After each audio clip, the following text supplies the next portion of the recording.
You're listening to The Creative Imposter. I'm multimodal producer, storytelling strategist, your host, and definitely not an imposter, Andrea Klunder. I've been known to have a super long intro for my episodes, but this time I'm keeping it quick because I think my conversation with Helen King speaks for itself. Helen is one of my favorite people I've ever worked with in a decade of podcasting, and this conversation is for you if you're a podcaster, someone with a cancer experience, a nonprofit leader, a creative individual thinking of creating storytelling media for your company, your organization, or your personal brand. Yeah, we cover a lot of ground. And while yes, I did say the C word, I promise it's not heavy. It's a lot of fun. And well, that's part of what I love about Helen, but you'll hear more about that in a moment. Before I introduce her, however, I just want to say that I am working on some new things behind the scenes at the Creative Imposter Studios.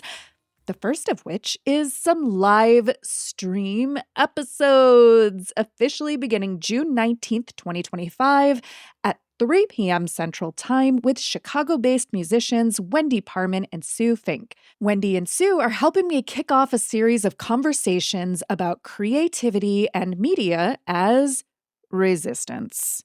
Streaming to LinkedIn at Andrea Klunder, YouTube and Instagram at The Creative Imposter, all of which are linked in the show notes in this episode's description in your app. So pick your platform and join us live or catch the replay. And now let's get into it with Helen King. So we are officially recording Helen King coming to me from the future. I will never get tired of the joke that because you are in New Zealand and I am in Chicago, that you are always in the future. And so you can always tell me what's about to happen. Yeah. Although it's early in the morning here, and so I'm a bit slow. So I'm not sure what's happened yet. Well, we'll see what happens over the next hour. And then, yes. So confession, this recording session is partly selfish because I enjoy connecting with you and I enjoy talking with you so much. And just the other day, Alex, who is my production manager and associate producer, was like, have you talked to Helen King recently? How's she doing? Because you used to work on my team for a little while as a subcontractor. Oh, and I miss working with you. I really miss editing all the history and the museums. And counterculture. I'm missing counterculture. It's so good. I'm such a massive history nerd, so that was just a joy. The first thing I want to ask you is, why do you podcast? Oh, it's such a good question. It's a simple question. Yes. Obviously. I podcast because I genuinely love hearing other people's stories and telling stories. And I think for me, that's why I went into radio production and journalism, because it's just something that gives me joy, hearing people's stories or giving them a platform to tell their story in their own words, because I think that we don't often get to do that. And there's such a beautiful intimacy with podcasting that you get to connect with people in a way that you may not get to in any other part of your life. So I just think, I think that's what drew me in, was just this passion to, reconnect with people and create something that, other people may relate to. When you talk about the intimacy and the connection, do you mean of telling your own stories? Do you mean of connecting with the guests on your show? Or do you mean the intimacy of the audience as a listener? Who are you talking about? I think there's a little bit of all of that. I think that there is a real intimacy, because for me, I podcast predominantly about cancer and about people's, experiences with cancer. And so that is a hugely personal topic. You're connecting with people around something that is often the worst thing that's happened to them in their lives. And there is something when you sit down with someone and really share that with each other that creates an intimacy in that way. But I think what you mentioned as well with audience, I think that's the other beauty of podcasting is that, it's a real slow burn medium. And, we're in, there's such an economy of attention. Everything is trying to draw our attention away from things that when you create a podcast that is really talking to a particular audience and you start sort of growing that audience, you know that they are out there listening and that they are really connecting in with what you're saying. And I feel like there is an intimacy in that you don't get in any other medium. So then I may be jumping ahead of myself here, but video is, I just feel like it's like breathing down the back of my neck because I am such an audio first, like diehard fan. I listen to audio all day long. I don't watch videos all day long. And if I do watch a video, it's like short. It's like an Instagram reel. Like that's my attention span for a video because when I'm listening to audio, I'm very often doing other things. Yes. Which doesn't mean I'm not paying attention. It's almost like I'm paying attention more. It's sort of like how you always have your best ideas when you're like vacuuming or you're in the shower or something like that. And you're like, oh my gosh, I need to write this down and I am wet and naked. Like, Yeah, absolutely. And there's such a push right now for people to be doing more video. And I've been having this debate and I've been talking to other guests about this. Some people are like, oh, video is the fastest way to grow know, like, and trust with your audience. And it's the fastest way to connect. And it's the most personal way for people to be able to see your face and connect with you. And I'm like, I don't buy that. What are your thoughts? Video is a very interesting one for me. So I agree with you. I love audio. Audio is one of my passions. And I actually think that with video, there's a lot more to it. There's a lot more editing involved. And in a way, you're able to, I don't know if manipulate is the right word, but you're creating something to get a very specific reaction. If I think about if I'm choosing real videos and I'm choosing grabs for that, you can edit it in ways like you're editing and you're zooming in on someone's reaction and all of those sorts of things.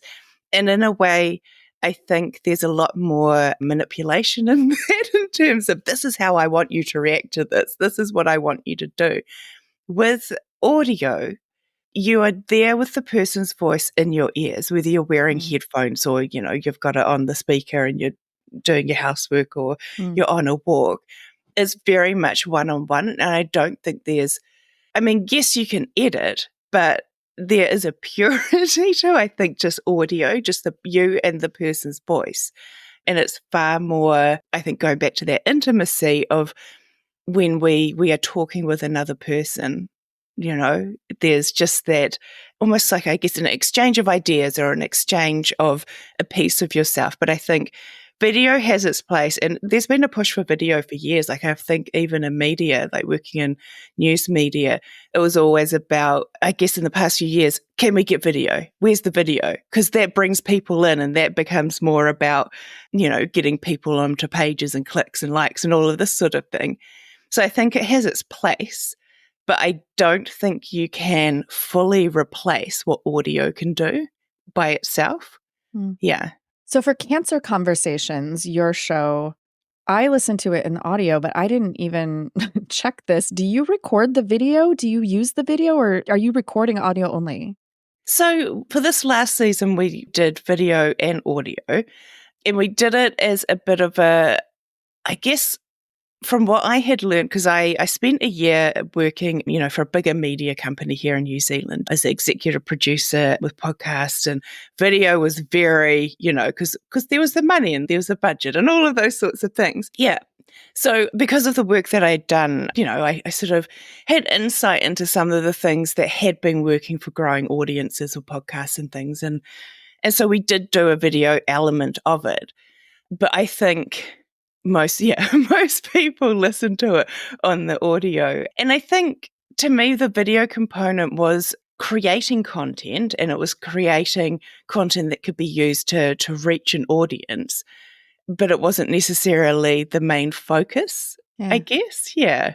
I'm just curious with guests, because you have two kinds of guests on your show. There are people telling their personal stories of a cancer diagnosis and treatment and recovery and what they've gone through. And then you have people who are more on the expert side who are talking about, you had an intimacy. What was her title? A sexologist. A sexologist, yes. So you had a sexologist on there. You've had people who are experts in counseling through grief. And I imagine that the people who are coming on in more of a professional capacity and are talking about their expertise, maybe they're a little bit more used to speaking in media and content. They might be more comfortable. But I'm just wondering about, okay, so for me, and if this is being listened to by a long-time listener who can go way back to 2019 episodes of The Creative Imposter, then folks will know that I also had a cancer diagnosis. I had a stage 0 DCIS breast cancer diagnosis back in 2019, and treatment, surgery, all of that sort of thing. And at that time, I didn't want to talk to anybody about it. And I knew I needed help. And I knew that I was facing something that I didn't know I didn't really know what to expect. And you can do all the Googling and all the research. And I wanted the information, I wanted the support, but I didn't want to talk to anybody about it. And for the longest time, I didn't even listen to your show. Even after knowing you, I knew what your show was. I knew it existed. I knew you. I had recorded with you. You'd edited stuff that my clients had done. And yet I didn't listen to your show for the longest time because I was like, oh, who wants to listen to a show about cancer? Yeah. And I even put all these cancer podcasts in my listening queue. And then I just didn't want to listen to them. I would just look at them and I was like, no, I don't want to listen to that. It's too heavy. It's too much, And so I'm just curious, with people sharing such an intimate story and a difficult topic. This is part of the video conversation, but do people feel more comfortable not having to be on camera talking about those sorts of things? Do you think the camera affects people's openness and their vulnerability and their self-disclosure? And also for you as a podcast host and an interviewer, how do you create that safe space and that container for people to be able to share so vulnerably? Yeah, it's such a good question because it is a tricky one. So I am a firm believer in pre-interviewing people. And I know some people don't think that you should because, then you don't have an authentic conversation. But I don't believe that at all because I think that, maybe just depending on what the topic is, but I think if you're dealing with something that is emotive or, has potentially been something that's traumatized someone. I mentioned before, it is often the worst thing that has happened in somebody's life. And so I think you have to treat that with a lot of respect, that you're being trusted to, to tell this person's story or create a space. And so part of my process always is I will have a look at, what information might be available, whether that's their social media or if they've been in the news before or anything like that.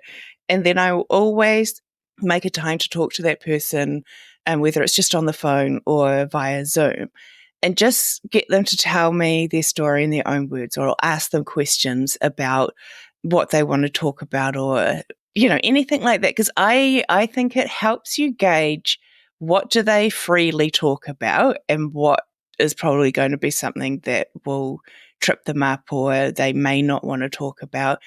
And then I always give them the option of, if there's anything afterwards that you want me to take out, it's fine. It's up to you of what goes in and out.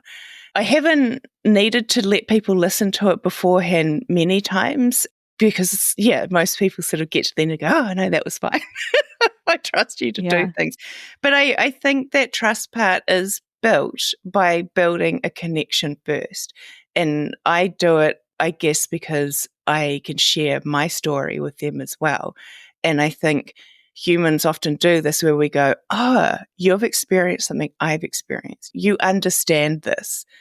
And so being able to create that safe space in that way is, I think, through that understanding of I get this is hard. This is the shittiest thing that has happened. And so it's the pre-interview, it's keeping that contact, and then letting them know that this is pre-recorded. If you need to stop and start, that's fine.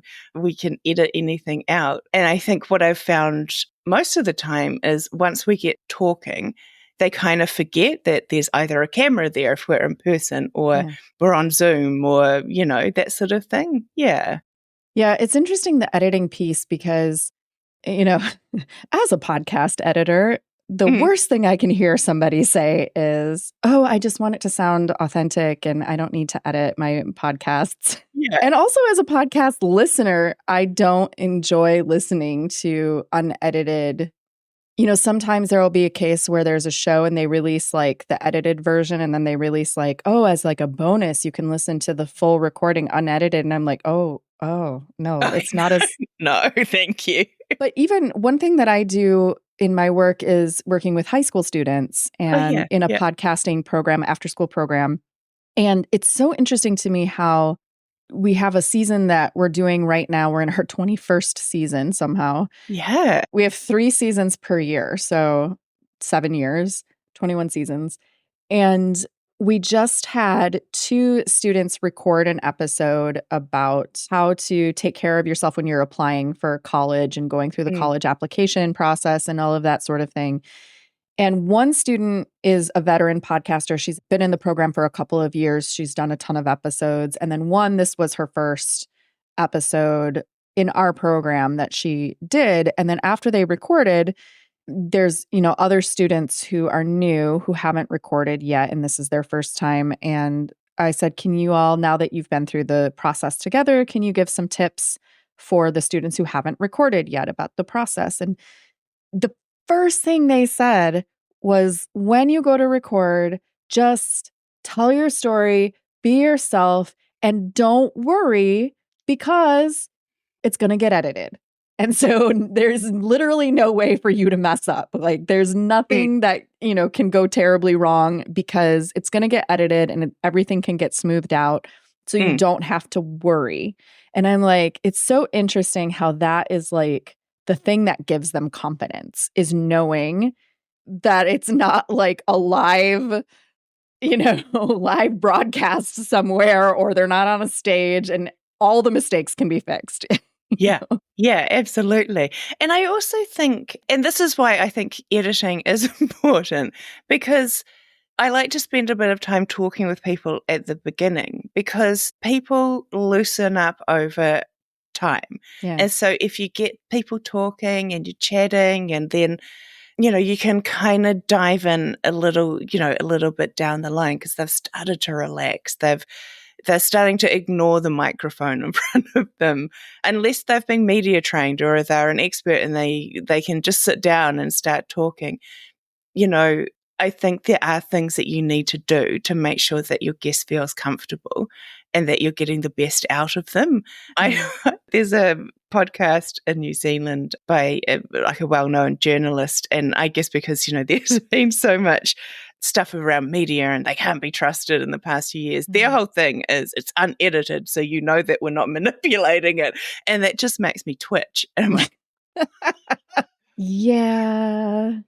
And I still think the authenticity comes through, and even sometimes more impactful than, if it was raw. I mean, I was listening to an episode you had recently. It was probably the first piece of content that I had heard someone talking about the DCIS diagnosis specifically. Yeah. I was shocked, because I'm listening to her talk, and DCIS, for those who have never had to learn what this abbreviation means, is ductal carcinoma in situ, and they stage it as stage 0.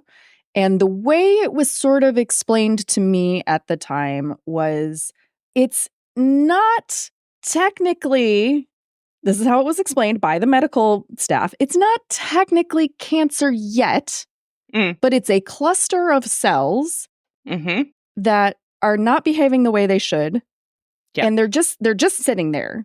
They're just sitting there. They're not trying to creep around. They're not trying to do anything, but they should not be there. And at any moment, they could become like a malignant more invasive cancer. And so, we should just remove them and take them out. And depending on which medical professional I was talking to, some would say, well, it's not cancer, it's pre-cancer. Yes. Yeah. And some would say, no, it's cancer. Yeah. And I was like, well, what the hell is it then? When you have the little checkbox on your medical form forever after, and it's like, have you ever had a cancer diagnosis? I'm like, I don't know. Yeah. And then even when I went to, there was the first medical facility where I had the diagnosis, which is not where I ended up getting treatment. They sent me to the social worker, and the social worker was like, we have a support group, but I don't really think the support group is going to be beneficial for you because the people in the support group, like, they really have cancer. Like, they have a much worse diagnosis than you do. And they have some pretty horrific things that they'll be going through that you won't be. And so it might be worse for you to go to the support group than not. And I'm like, well, then what? Where do I go? Where's my support group? Like, am I the only person on the planet with this diagnosis? Like, I don't get it. Yeah. So then to hear your guest talking about the same thing where it was like, well, it is or it isn't. The radiologist said, well, if you're going to have a cancer diagnosis, this is the best possible diagnosis. And I'm like, no, that's not, don't ever say that to somebody. Like, you got the good kind. Yeah, you got the good cancer. Okay. And so I was like, wow, where was this interview when I was like confused about what my diagnosis was? And so I think that relatability is kind of the magic of the way that you're approaching it. And, listening to your show now, all these years later, I'm like, oh, it's serious and it's vulnerable. And, it is the worst possible news, one of the worst possible news or thing that could happen. But you have such a gentle, compassionate and touch of like humor, even at times, approach that makes it very listenable and not this heavy doom and gloom kind of thing. Yeah. And I'm curious for you, when you first started the show, I mean, you yourself had gone through a diagnosis and treatment. At what point did you decide to start a podcast about this in relation to your own experience? Yeah. And I just want to touch on that as well about being told that you don't have a serious cancer. I actually think that part of the process of a cancer diagnosis is the shock of being told you have cancer. Sure. Whether it's like the good one or not. And so I think that always needs to be acknowledged, that it's actually a massive shock to be told that you have this, that your cells are not acting in the way that they should. That's actually part of the process that doesn't get talked about enough, I think, is the sheer terror, of the C word being kind of thrown around in your life. And that is kind of why I started. So I was diagnosed with breast cancer in 2018 and I had almost 18 months of treatment. And so end of October 2019, and then we know what happened in 2020 was, double whammy. Yeah, the pandemic came. And so it was kind of a blessing and a curse because, we went in New Zealand, we went into lockdown, I think in March of 2020, and we went into like lockdown. we had, a designated person could go and do the shopping out of each household, and you couldn't sort of leave more than a 5-kilometer radius from your house and things. So, we were staying at home. And I think I was at a point in my cancer recovery where I was just so confused and kind of angry and really couldn't find anything that I related to. I think because I was younger, and also, the narrative about cancer is always around, oh, they got it and then they beat it and then they got on with life. And so I guess we're all stuck at home, and I guess I was getting itchy to do something. And I just started having this idea about, well, why don't I create something? And because I have a background in radio and journalism, I don't know how it came into my head, but I wanted to create something, and I approached there was a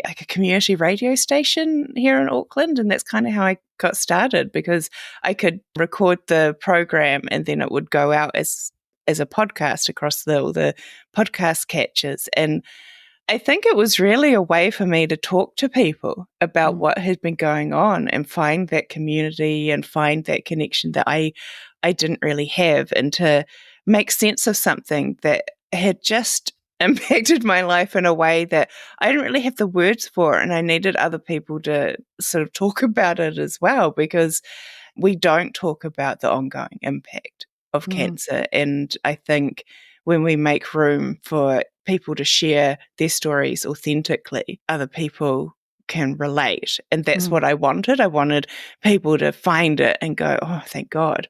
And, this is actually really hard. And humor, I mean, I spent 17 years in media, and it just, news journalism, you have to have a dark sense of humor to cope, I think. And so maybe it's a maladaptive coping mechanism, but I just laugh at things that shouldn't be laughed at. Yeah.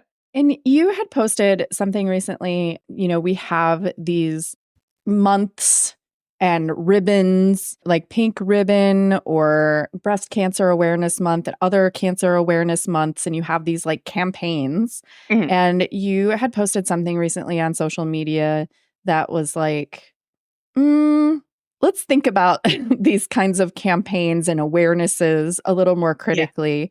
And I'm curious, what is the skepticism? What was that all about? I think there's a couple of things. I think it's important to acknowledge that the pink ribbon actually came from America, and it was a woman, Charlotte Haley, and her mother and sister, or, close female relatives had been impacted, or I think they may have even died from the diagnosis of breast cancer. And I think it was late 80s, early 90s. And she created a ribbon, and it was actually peach, to try and build awareness for the lack of money that the government had been putting into, I think, research and treatment and things. And so, that's what she was pushing. She wanted people to, put pressure on the government to put more into this, hideous disease.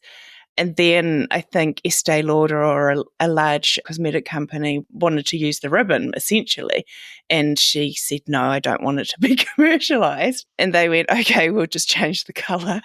And so they did research and things, and pink, the pink that they came up with was nice and inoffensive and feminine and all of those sorts of things. So that's the background of the pink ribbon. And for me, I respect someone that can say no to a large corporation. And I think there's a couple of things that really bother me about it. It's the commercialization of a hideous disease.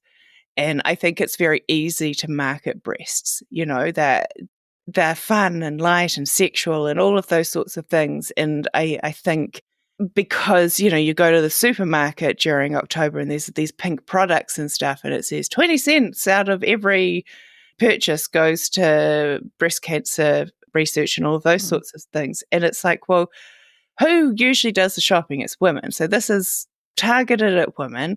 How much of that money is going? I think it's the same in the States as it is here, where if you dig around a little bit, a lot of these companies actually have an amount that they will raise to give to whatever, like maybe the Breast Cancer Society or foundation where you are. But they don't really tell you, well, what happens when you reach that limit? And if you purchase after that limit, where is your money going? And so I think perhaps in a larger population like the States, I think it probably happens more often where people can just slap on a pink ribbon to anything. Yeah. And it doesn't necessarily mean that it's going to breast cancer. So I think there's a lot of questions around that, of where is it going? And some of the things that they attach it to is just like, I mean, here in New Zealand, what did I find? I found one of a mattress company that was advertising a mattress that would be great during chemo and if you're put into menopause because you sweat like anything, and that this mattress would be good for that and it would make you sleep better, and sleep is important during cancer treatment. And I was thinking, are you serious? And so I think that's the anger of like, this isn't a pink fun disease. And I think that it has marketed that way because it makes people sort of feel better and it's easily marketable. I mean, in New Zealand, or I think actually worldwide, September is Gynecological Cancer Awareness Month. And in New Zealand, gynecological cancers have not, especially things like ovarian cancer, the rates of people who die from it have not changed since the late 70s. What? Yeah, and they don't get as much money. And then you have Breast Cancer Awareness Month that will get millions. Huh. And I know it sounds weird as someone who's had breast cancer, and I've had a breast cancer that, 10, 15 years ago, it could have been a death sentence because I had HER2 positive, which is a very aggressive cancer. But someone developed immunotherapy called Herceptin, which was like groundbreaking. It went from you have a 50% chance with this chemotherapy and to, okay, now we're 70, 80% sure that this will work sort of thing. And so I know that advocacy and awareness and research and all of that stuff needs money, and that's what it goes to. But I think the skepticism comes from, well, how much of that money is going and what is it going to? And there is still so much inequity in healthcare between, people of color. And so I think that's where it gets me, is that it's just this facade of lovely pinkness and let's beat it when you've been in it, you know that it's far more complex than that. Yeah. Mm. Yeah. So it's the commercialization, the appropriation really of the cause for commercial purposes. And then also just the transparency of what are you actually buying into. And I just remember, my diagnosis came, I was 39 and I was about to turn 40. Yeah. It's like, happy 40th birthday. Yes. And in the United States, I don't know if it's the same in New Zealand, but your health insurance companies will not pay for mammograms prior to your 40th birthday. Yeah. And I didn't have any family history or anything like that. And I had a mysterious symptom. And I went to the general practitioner and they were like, oh, it's probably just a cyst. I'm not really that worried. It'll go away. Keep an eye on it. And I was like, okay. And then, weeks later, it still was a problem and it wasn't going away. And I was like, I don't feel good about this. Like and again, they don't send you for a mammogram. They send you for an ultrasound. And the ultrasound found nothing.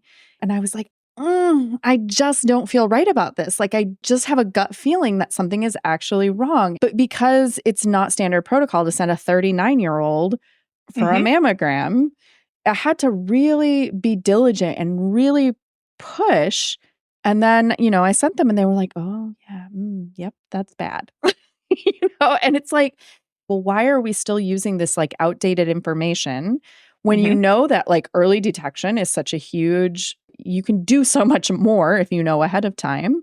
Like, what if I hadn't pushed? What if I had let that go? It could have progressed. It could have been worse by the time. And then when you're given your treatment options, the treatment options sound positively barbaric. Yeah. And then the surgeon who originally gave me my original treatment plan, she was recommending a double mastectomy for various reasons. And she literally, I'm crying in her office. I'm in shock. Yeah. And I'm sobbing. And she was like, look on the bright side. If you're going to get reconstruction, you can increase your cup size if you want. Jesus Christ. Yeah. I was like, what planet am I on right now? That's not a bright side.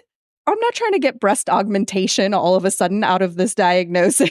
And if anybody wants to do that, I mean, more power to you. But I just was like, that doesn't make me feel better. And it's not funny. It's funny now because it's so terrible. But in any case, so there is sort of that double side of like the appropriation, but then also it does effectively increase awareness and conversations. So I guess there's two sides to it. Totally. And it's so interesting because that happened to me as well. I found a lump and I was told, no, don't worry about it because you're too young. It's too young to be cancer.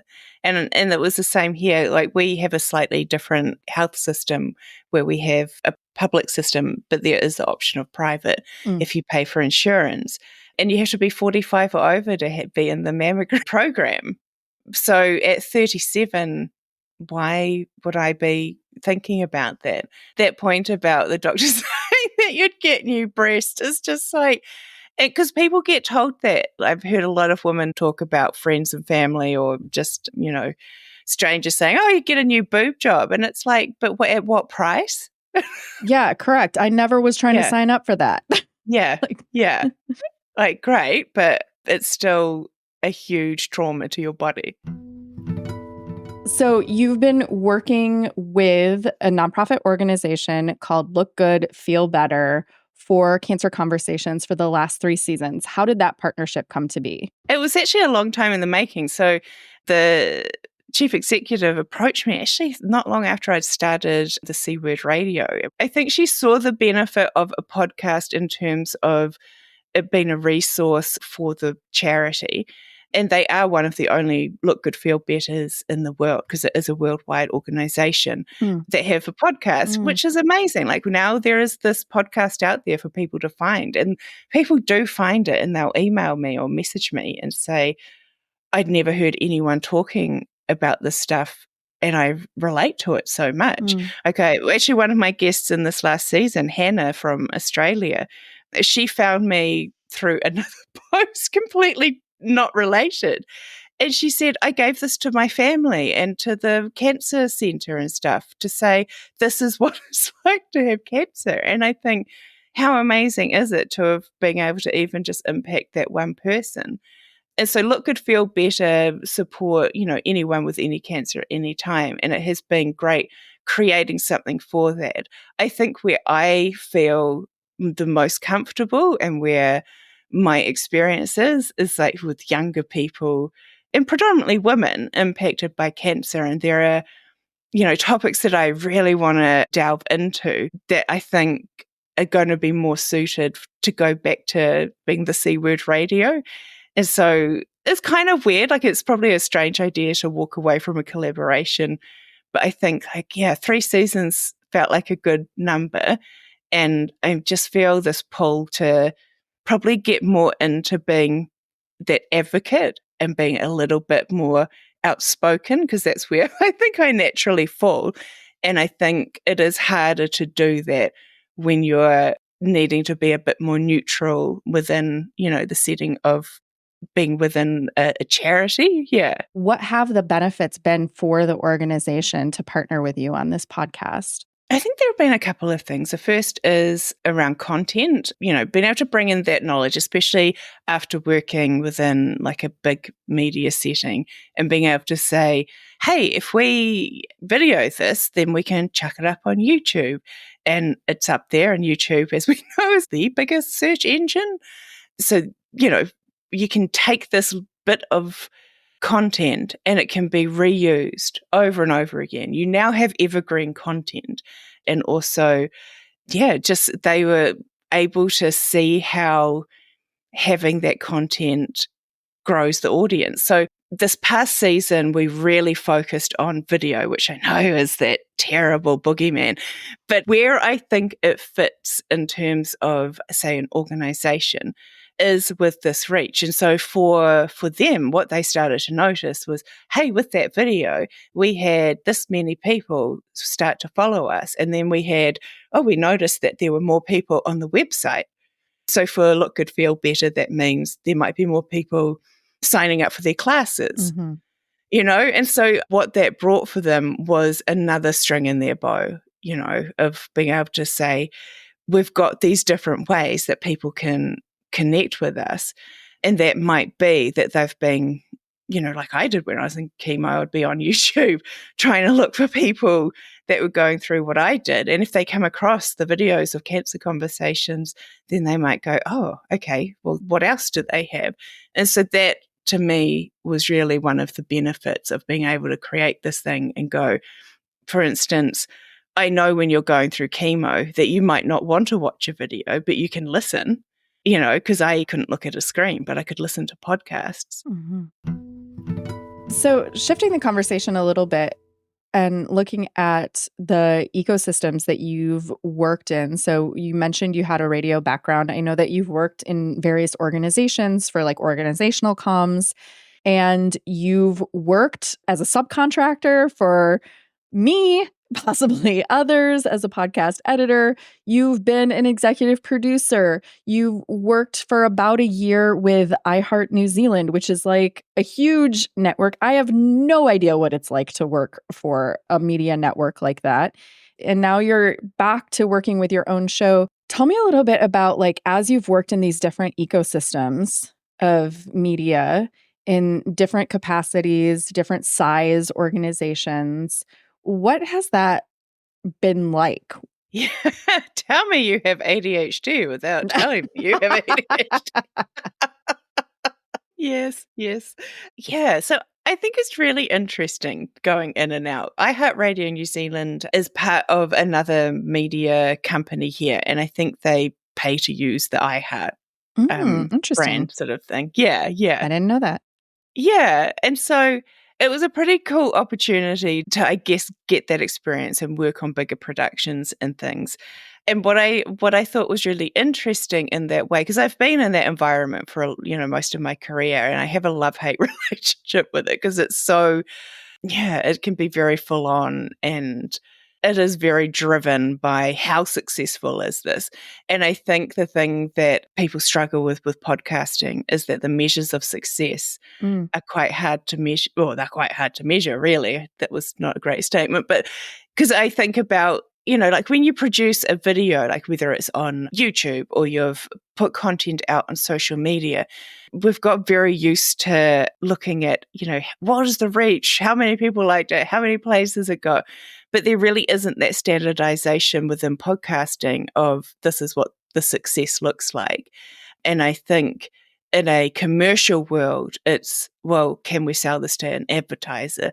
How Mhm. can we tell them that this is going to get out to their audience? Whereas in a smaller setting, what I would always say to people is, those numbers should never be your primary focus. It should always be, is my content reaching the people it needs to? Is my content engaging and people want to listen to it? And if you are creating a podcast about stamps from the 1950s and there's 50 people in the world that think this is really cool and that all those people listen to your podcast, then that's probably a very successful podcast about stamps from the 1950s.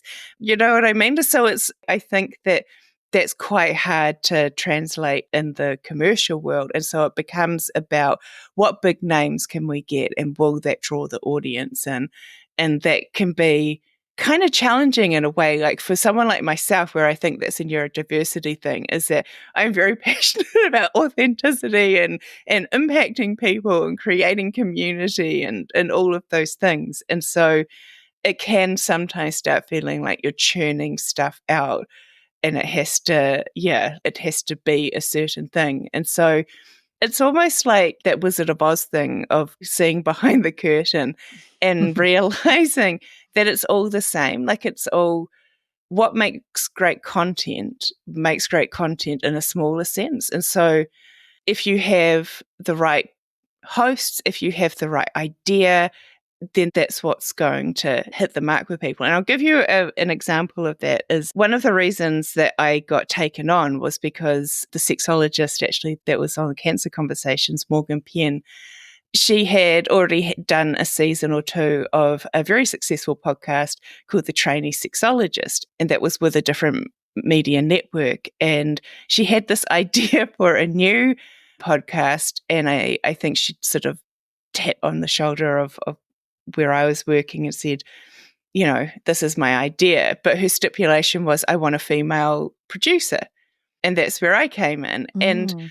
I had noticed a lot of women or, people who identify as women talking about sex and talking about it in a way that we hadn't been talking about it before.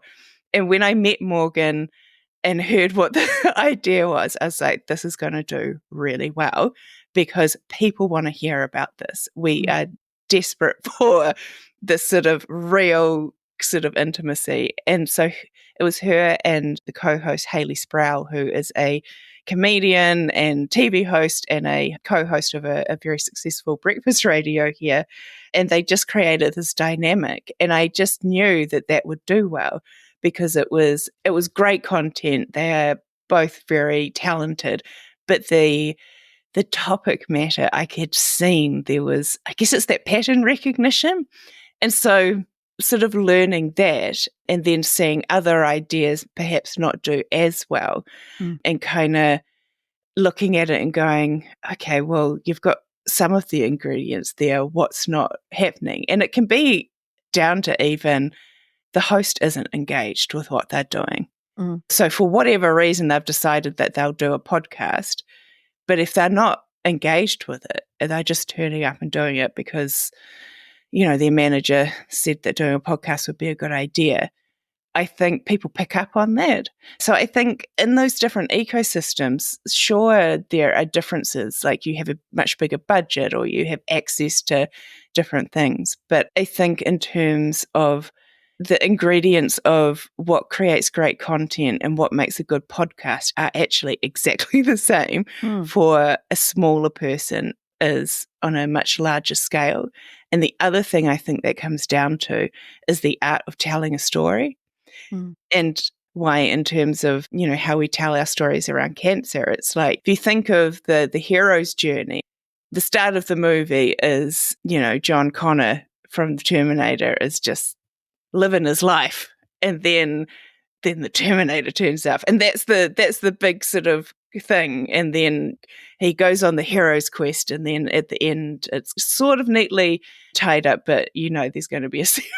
There's going to be Terminator 2. Leave the door open for future IP iterations. Yes, but I think there is a strength in that, is thinking about how do I tell the story? And the successful way of telling the story is often that, let's situate you in this point in your life, and then this thing happened.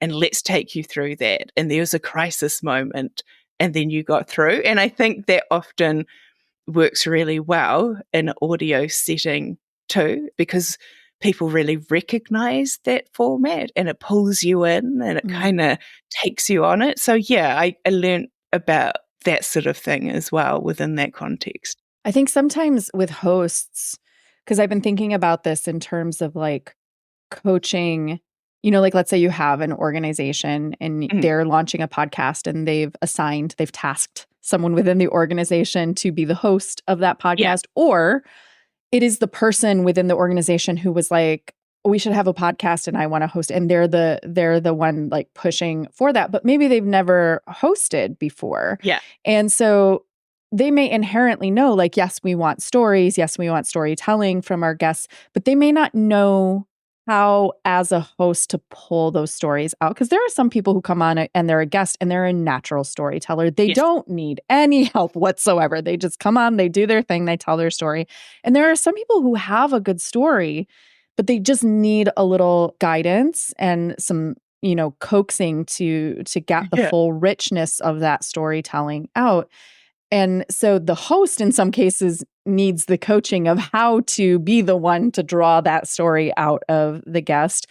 I'm curious for you, having worked with various hosts and seeing these hosts that are really connected to the material and are really successful versus the ones who maybe aren't as successful or aren't as compelling.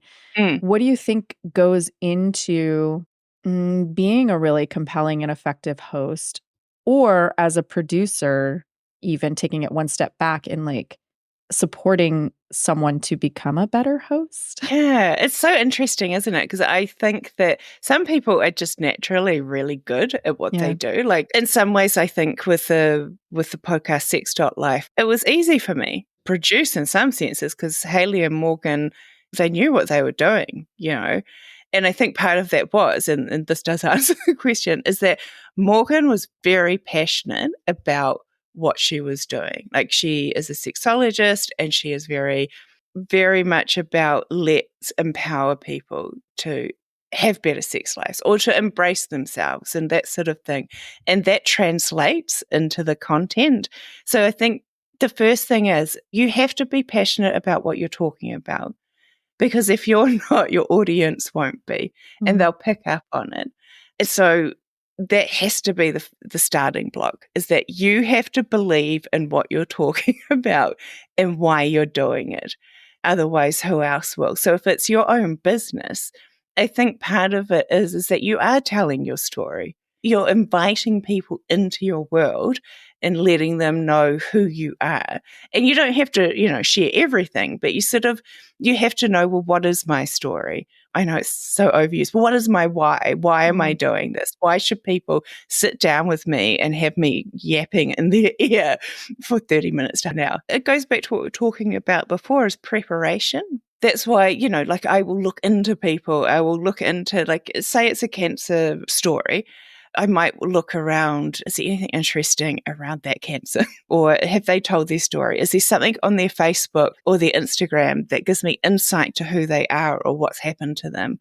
And I think this is what I learned in journalism as well, is there's always a spot for people, which is their sort of almost like their sweet spot. For some people, it might be talking about their family and how that, whatever's going on influences them. For a business owner, it might be, I stepped away from this high-paying corporate job to start this business. And that's if you think about the hero's journey, that's the scary bit, is that your life changes. Like, maybe you had burnout, maybe you were made redundant, maybe the pandemic impacted you. It's learning how to find the bit that people will relate to, but also bring them in so you can tell that story. And I think that's why preparation is important, because you can pre-interview someone and think, okay, this is where I want to drop in.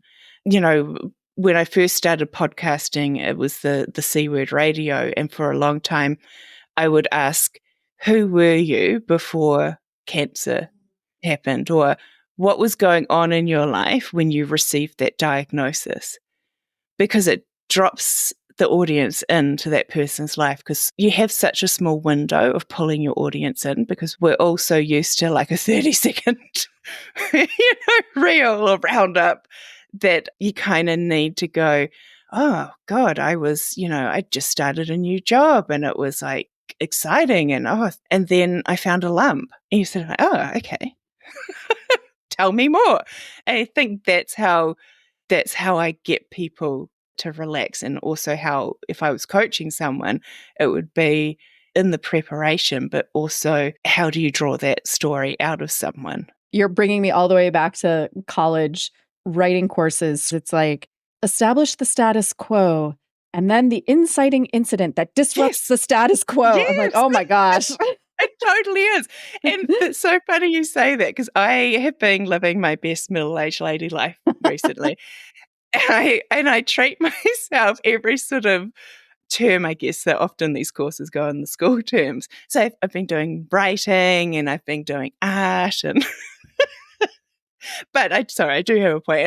I've done a couple of writing courses with a novelist here, and we've done a lot around the storytelling. And I sit there and I'm like, this is exactly like journalism.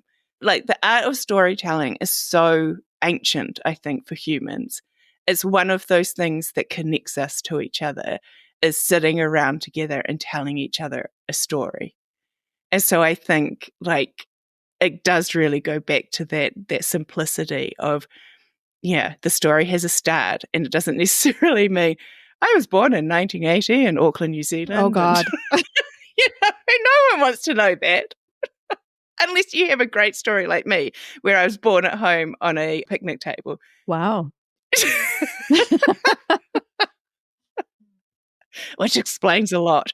But it's sort of going, you're dropping that person into the inciting incident. The inciting incident for a cancer person is that they got cancer.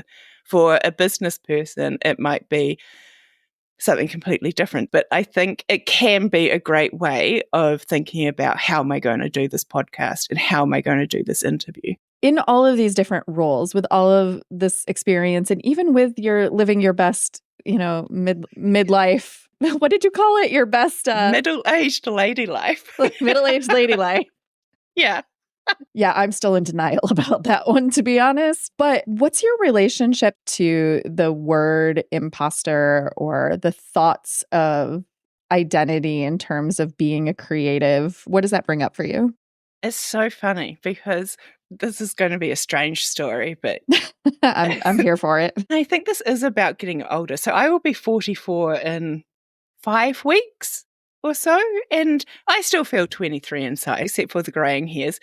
And I think part of it has been, for me, is getting getting older and understanding my abilities. And honestly, and from working in corporate and things or working in a commercial setting and realizing I do actually know quite a lot of stuff. Most people are fudging it. A few years ago, we had our local, like our city elections where like your local council and things are elected. And the man who ended up as our mayor just shouldn't have been.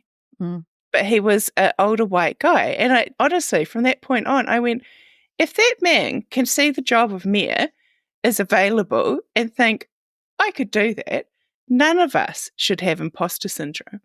It's from that moment onwards, I say, no, I know what I'm doing. Would I apply to be the mayor of Auckland? No. I know that much about myself. But I feel like I got to this point where I was like, women especially, or people, I think, whether you're non-binary or anything other than, I guess, the majority, I guess we are taught not to make ourselves big and not to show what we know and show what we can do. And I think for me as a neurodiverse person that was not diagnosed until they were almost 40, I'd spent my life being told, you're too noisy, you ask too many questions, it was always too much. And hiding that part of myself just, was killing me. And so I can't hide that anymore. I know what I know. And so creativity is part of who I am. And that's why I have gone back to like writing and painting and things, because those were the things that I loved as a child, reconnecting with that stuff and it not being about, oh, I'm so good and now I'm going to have an exhibition. It's about, this just gives me so much pleasure in creating, and then that bleeds into other parts of my life. That I guess what I've done in my middle age is that I've given myself the permission to be loud and creative and to ask lots of questions and not to doubt my ability, because, there are people out there running the city that have no business in running the city. So why should I have any sort of imposter syndrome? That's the best answer I've ever heard. The Creative Imposter is produced, hosted, and edited by me, Andrea Klunder. Our theme music is by Jovia Armstrong. Thank you to Helen King for your time, humor, insights, and patience on this episode. Thank you for listening. Be sure to check out the show notes to find the best ways to connect. And this week, I'm wishing you the gift of good stories and good health.